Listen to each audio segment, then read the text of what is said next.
be flexible. You can. If the family members, they really care, really love about their patient, then that's their choice. And then of course, that's their collective karma. So taking an animal in to get it a shot and put it out of its misery would not be a compassionate, in the Buddhist point of view, that would not be a compassionate act. Yeah, in Buddhist point of view, everything we do in the natural way is called with karmas. Whether we hook up with artificial called a machine, or whether we let them to die in the natural way or not, this is up to us. But we try our best to live in the natural way, right? Depending on the situations. So every decision brings karma, is what you're saying. Every decision by yeah, there's no oneself or one's other people who have control over oneself. To depend. Okay. Yeah, and abortion too. Do you know that this is have the problems? Animal rights. Okay, how about capital punishment? Of course, I think in this room, most of us against capital punishment, right? I hope so. Because ending the life is not proper, it's not good karma. Yesterday I told them a story about what you call, yesterday murder could be a saint tomorrow, could be a holy person tomorrow.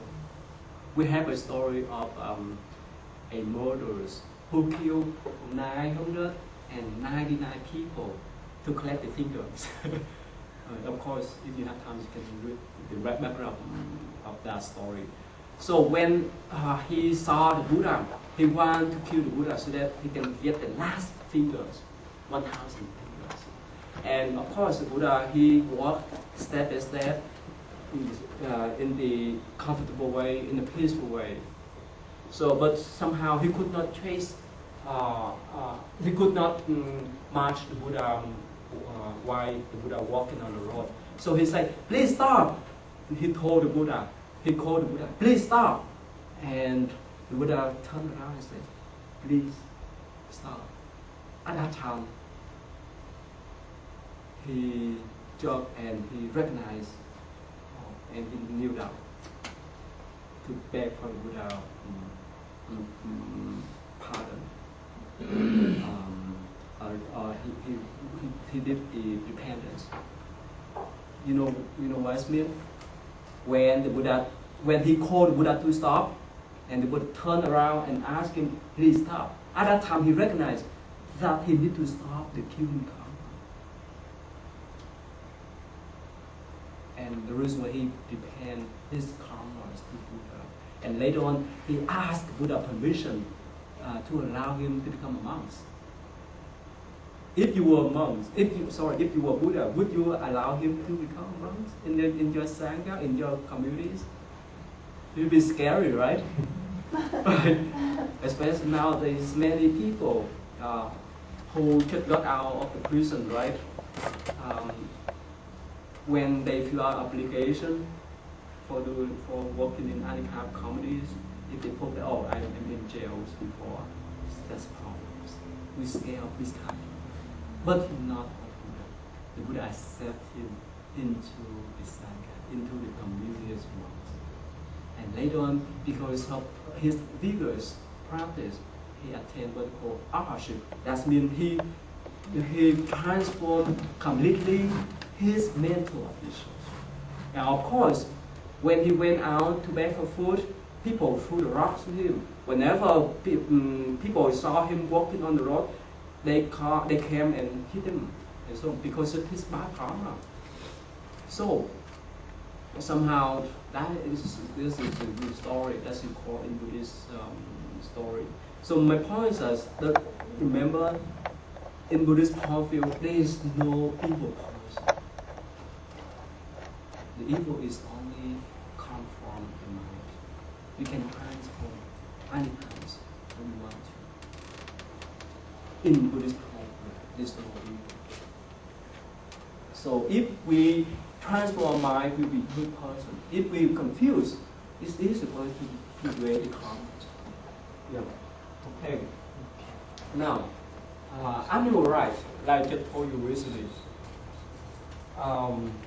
We love pets, but we don't love all other animals. I mean, domestic animals, we eat them. So somehow, our love is limited. So for the animals, they could not speak the language of human, but they like to live. The reason why at our temple, we always remind our children, the ones who come to temple every weekend, that don't kill even the ants.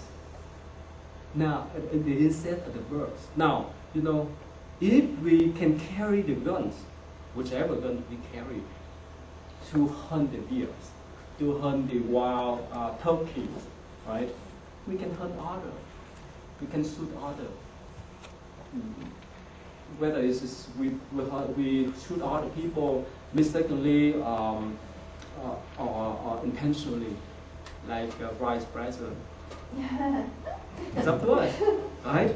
So my point is that if we can restrain ourselves from killing small animals, small insects, it's easy for us to restrain from killing big animals. I'm not talking about to restrain from killing other people. So we, as much today that have to violence, there's no way for us to kill each other. On March the 18th, we have the interfaith service. Have you read that article?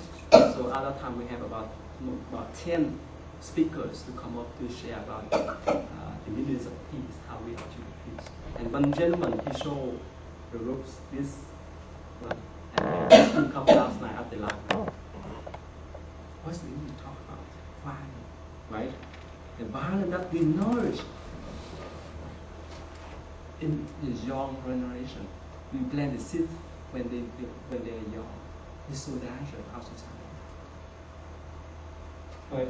So my point is that no killing help us to develop our real compassion toward human beings, toward animal beings, toward all other living beings, so that we can be peaceful, so that we can live a peaceful life and happy life. Because no one or no living beings want to die. We all want to live. Okay. So that is the reason why, you know, even in the 2000, right, the Taliban, right, they destroyed the Buddhist stance. This is so precious for us, and we could not react without violence, right? We could not react in the violent ways. But in the other traditions are different. Remember, as they just put the what you call the Quran, right? The Quran book in toilet, and in Afghanistan, some of them were killed because of that kind of blind faith. My point is that yes, we believe or we follow our own religions, so that we can live peacefully and happily. Not the thing that we believe in our religion so that we can harm others if they don't follow us.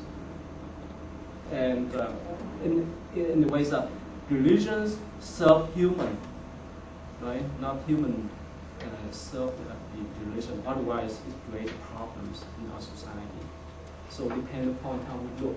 So no killing is so important for Buddhist people that at our temple we don't eat any kind of meat. We follow the Mahayana tradition, so we respect their lives, and there's no